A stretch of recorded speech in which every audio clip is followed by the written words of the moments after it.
माणिकराव कोकाटे यांचे जे मंत्री पद आहेत ती काढून अजित पवारांना देण्यात आली. बीड खात्याचे मंत्री आता माणिकराव कोकाटे आहेत. राजीनामा अजूनही घेतला नाही. शुक्रवारपर्यंत कोणाला वाचवायचा प्रयत्न होतो. ज्या विधानसभा अध्यक्षांनी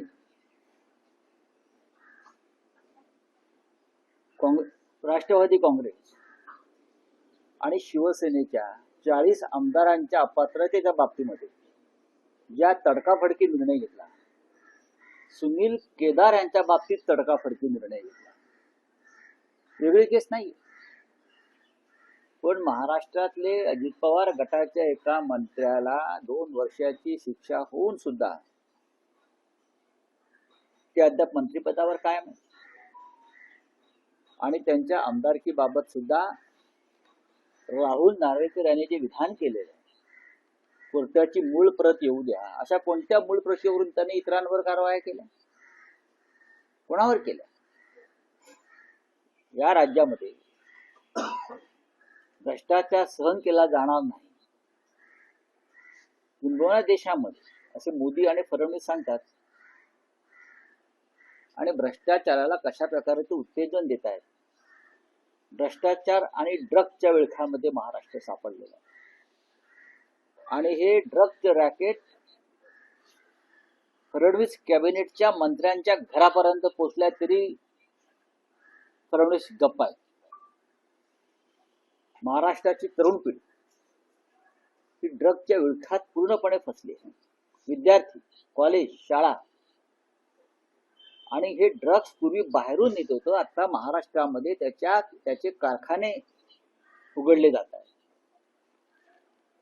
जी काय गुंतवणूक येणाऱ्या उद्योगाची हीच आहे का महाराष्ट्रात? जे फडणवीस सांगतात की महाराष्ट्रामध्ये मोठ्या प्रमाणामध्ये उद्योग येणार आहेत, गुंतवणूक येणार आहे, हे ड्रग्सचे कारखाने म्हणजे गुंतवणूक आहे का? महाराष्ट्राच्या उपमुख्यमंत्र्याच्या भावाचं नाव आलेलं आहे साताऱ्यात. खरं म्हणजे मुख्यमंत्र्यांनी तात्काळ सातारच्या पोलीस अधीक्षकांवर कारवाई केली पाहिजे. हे जे कोणी तुषार दोषी आहेत त्यांनी कसं आणि कोणाला या ड्रग्स रॅकेटमधून वाचवायचा प्रयत्न केला हे काल आमच्या सुषमा अंधारे यांनी स्पष्ट केलं. ते खोटं असेल तर त्याने पुढे येऊन सांगावं. पण या राज्यामधलं ड्रग्स रॅकेट आता सत्ताधाऱ्यांच्या घरापर्यंत पोहोचलं असेल आणि तिथून ही सगळी यंत्रणा राबवली जात असेल तर महाराष्ट्रात काय राहील? बेगुमानपणे झाडं तोडली जात आहेत, हत्या होत आहेत, भ्रष्टाचार होतोय, मंत्रीच वॉन्टेड राहतात, मंत्री परागंदा होतात, मंत्र्यांवरती भ्रष्टाचाराचे आरोप सिद्ध होणे त्यांच्यावर कारवाई होत नाही. आणि हे ड्रग्सचं रॅकेट ही अत्यंत गंभीर गोष्ट आहे महाराष्ट्रात. एका बाजूला माणिकराव कोकाटे यांचं मंत्रिपद जाण्याच्या वाटेवर असताना दुसऱ्या बाजूला धनंजय मुंडे हे स्वतःच्या मंत्रिपदासाठी फिल्डिंग लावतायत असं दिसतंय. काल अमित शहांची दिल्लीत भेट घेतली आहे. नाही, अमित शहा प्रफुल्ल पटेल आणि त्यांची बाकीचे वरिष्ठ नेते त्यांना देखील न सांगता ते अमित शहाकडे गेले अशी देखील माहिती आहे. नाही, असू शकेल. अमित शहा हे पक्ष फोडण्यामध्ये पटाईत असतात, माणसं फोडण्यामध्ये सत्तेचा वापर करून आमिष दाखवून. धनंजय मुंडे मंत्री होतील की नाही याच्याविषयी मी आता सांगू शकत नाही, पण मला असं वाटतं की त्यांना मंत्रिपदी परत स्थानापन्न करणं हे फडणवीसांना सोपं नाही.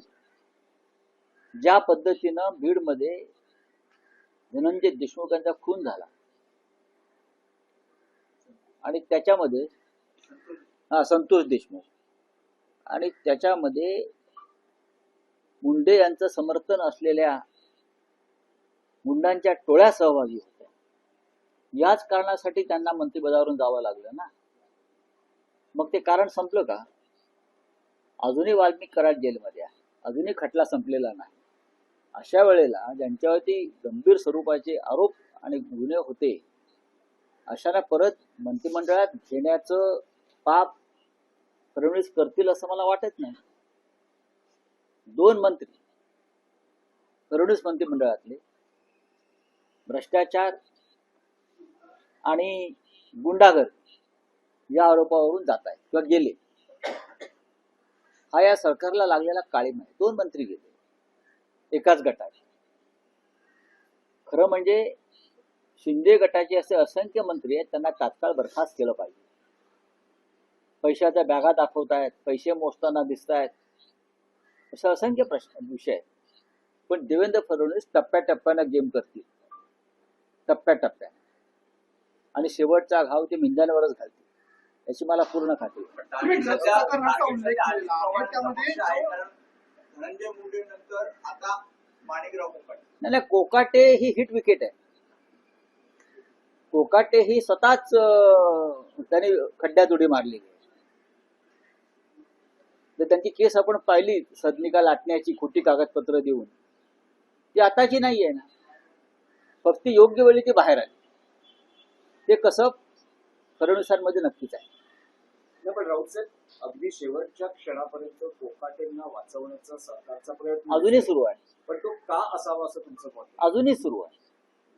आम्ही भ्रष्टाचारांना पाठीशी घालतो आणि शेवटपर्यंत त्यांच्या पाठीशी उभे राहतो, हा संदेश त्यांनी दिला. त्याच्यामुळे सर्व भ्रष्टाचारांनी, जे आमदार खासदार नेते आहेत भ्रष्ट, त्यांनी आमच्या पक्षात यावं, तुम्हाला पूर्ण संरक्षण मिळेल, हा तो संदेश आहे. तसं नसतं तर अमित शहा काल धनंजय मुंडेंना भेटले नसते. अमित शहा काल धनंजय मुंडेंना भेटले, हा सुद्धा तो संदेश आहे. काही करा आणि आमच्याकडे या, आम्ही तुमच्या पाठीशी आहोत. हा संदेश महाराष्ट्रात फडणवीस देत आहेत, हा संदेश दिल्लीमध्ये अमित शहा देत आहेत. पण ड्रग्स प्रकरणाचा तुम्ही उल्लेख केला, त्यामध्ये एकनाथ शिंदेचे सख्खे भाऊ आहेत प्रकाश शिंदे, त्यांनी असं म्हटलंय की त्या ड्रग्स कारखान्याशी माझा काही चौकशी व्हायला काय हरकत आहे?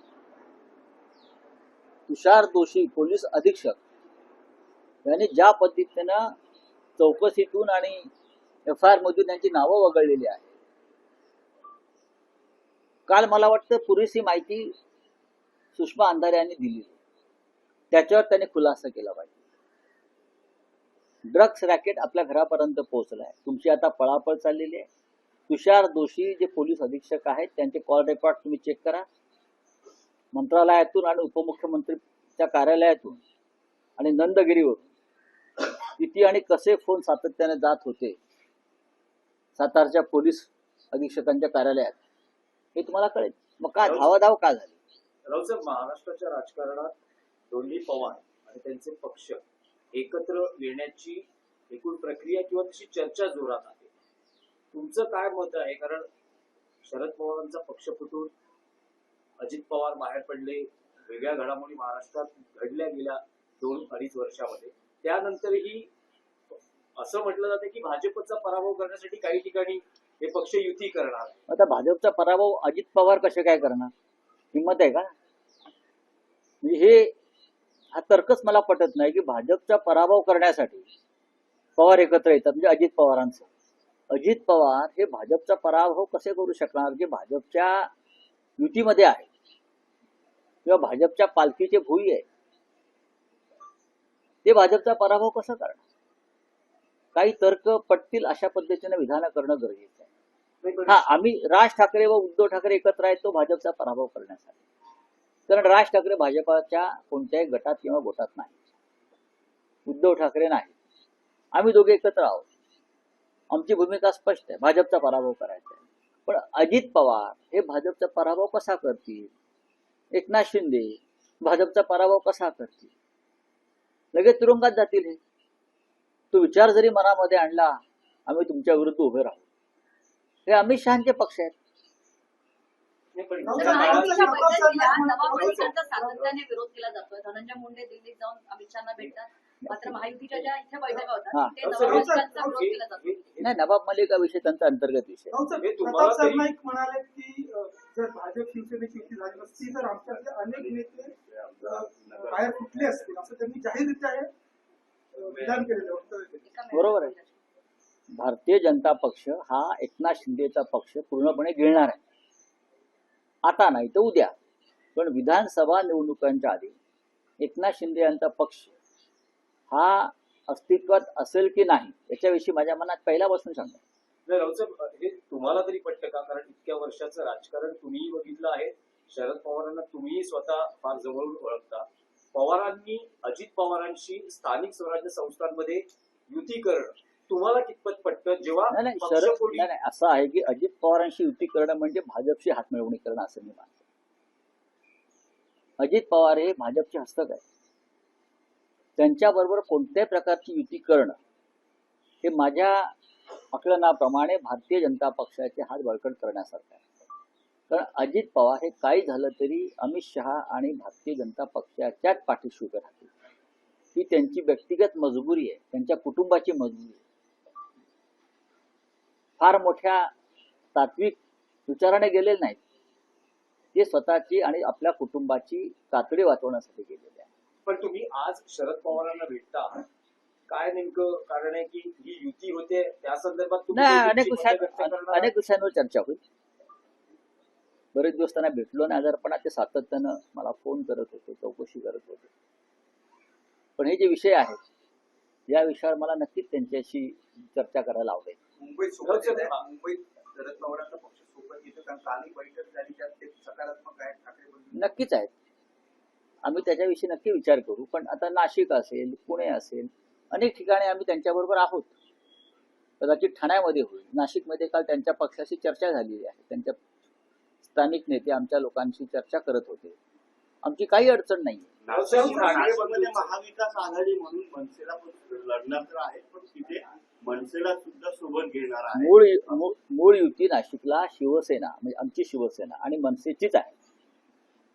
दोघांमध्ये चर्चा सुरू आहे, महाराष्ट्र नवनिर्माण सेना आणि शिवसेना. त्यानंतर काल राष्ट्रवादी काँग्रेस शरद पवार साहेबांचे त्यांचे नेते येऊन सहभागी झाले. काँग्रेस पक्षाकडून संदेश येतात की आम्हालाही सहभागी करून घ्या.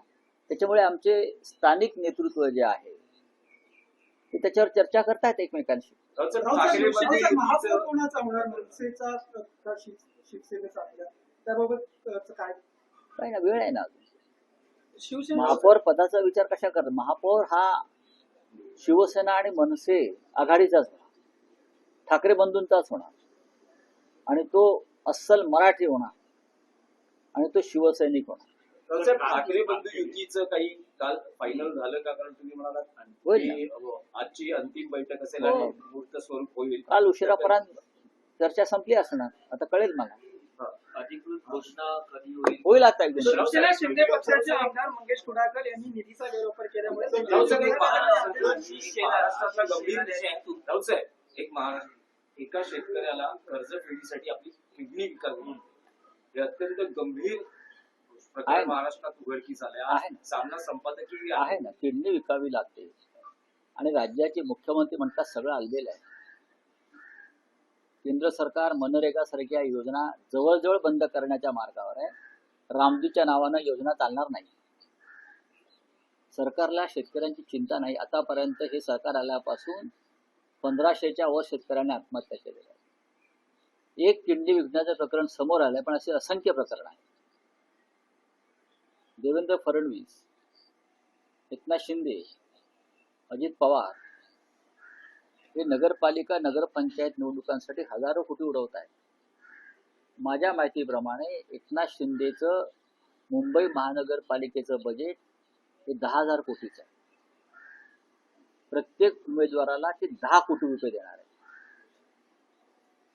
आणि माझी माहिती पक्की असते. विचार करा,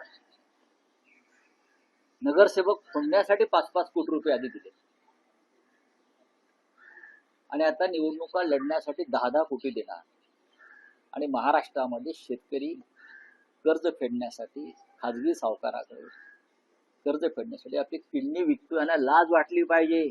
मुख्यमंत्र्यांना आणि उपमुख्यमंत्र्यांना लाज वाटली पाहिजे या गोष्टीची. त्यांच्या राज्यामध्ये प्रजा जनता किडनी विकून जगण्याचा प्रयत्न करते. किडनी तुम्ही जर दावा केला की 10,000 कोटीचं बजेट आहे ना, ते उमेदवाराला 10 कोटी देणार, आणि ते महापालिकेतूनच लुटलेले आहेत. नाही, पण मग आणि महापालिकेच्या ठेकेदारांकडूनच घेतलेले पैसे आहेत. हे पैसे कदाचित आता ड्रग्स मधून आले असतील. आता एक नवीन लिंक आली आहे. ड्रग्स मध्ये 145 कोटीचं ड्रग्ज जर त्यांच्या घराच्या किंवा रिसॉर्टच्या आवारात सापडते, 145 कोटीचं ड्रग्स. त्यानंतर परत पाचगणीमध्ये 40 कोटीचं मॅन्ड्रॅक्स सापडलं मोठ्या म्हणजे त्याच परिसरामध्ये सातारा, पाचगणी याच परिसरामध्ये ड्रग्सचे कारखाने का उभे राहिले? कोण याच्या पाठीशी आहे? सरकार कोणाचं आहे? साताऱ्यात हेलिकॉप्टर कोणाची उडतात आणि उतरतात? हा विचार देवेंद्र फडणवीस यांनी केला पाहिजे आणि ताबडतोब याची चौकशी करण्यासाठी एक हाय लेवल SIT त्यांनी स्थापन केली पाहिजे. एवढ्या मोठ्या पॅकेजमध्ये ठाकरे बंधूंच्या युतीचा निभाव कसा लागणार? लागेल ना. पैसेच आहेत ना, बाकी काय.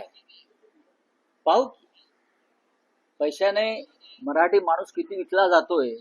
त्यांना वाटत असेल की विकला जाईल मुंबईतला. आम्हाला खात्री आहे तो आमच्या बरोबर आहे. कारण आजकाल मंत्रिमंडळात हे तुमच्यावरनं टीका करतायत, वेगळ्याच टीका करतायत, तुमच्यावर देखील त्यांनी करूया. टीका केली आहे. करू द्या. ते सांस्कृतिक मंत्री आहेत, त्यांना साहित्य, कला, कविता याच्याविषयी त्यांनी सातत्यानं अभ्यास केला पाहिजे. साहित्य संमेलनं, कवी संमेलनं यात त्यांनी सहभागी व्हायला पाहिजे. सांस्कृतिक उत्सव, चित्रपट उत्सवात त्यांनी सहभाग घेतला पाहिजे. आणि त्यांना कविता आवडतात, मला माहिती आहे, माझे मित्र आहेत ते. त्यांचं वाचन फार दांडगं आहे. कदाचित ती आता कविता आमच्याला करायला लागली असेल तर त्यांना साहित्य अकादमीच्या पुरस्कारासाठी आम्ही शिफारस करू, किंवा राज्याचा पुरस्कार राज्य शासनाचा नक्की मिळेल त्यांच्या पुस्तकांना, कारण हल्ली वशिल्यावरच चालतंय सगळं राज्यात. चला, धन्यवाद.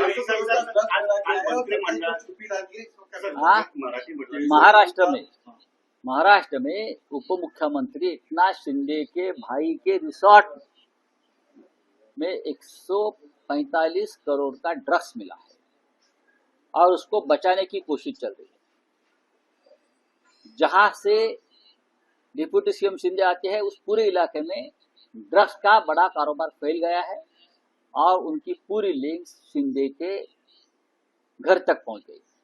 क्या करते हैं गृह मंत्री देवेंद्र फडणवीस जी, मुझे बताइए.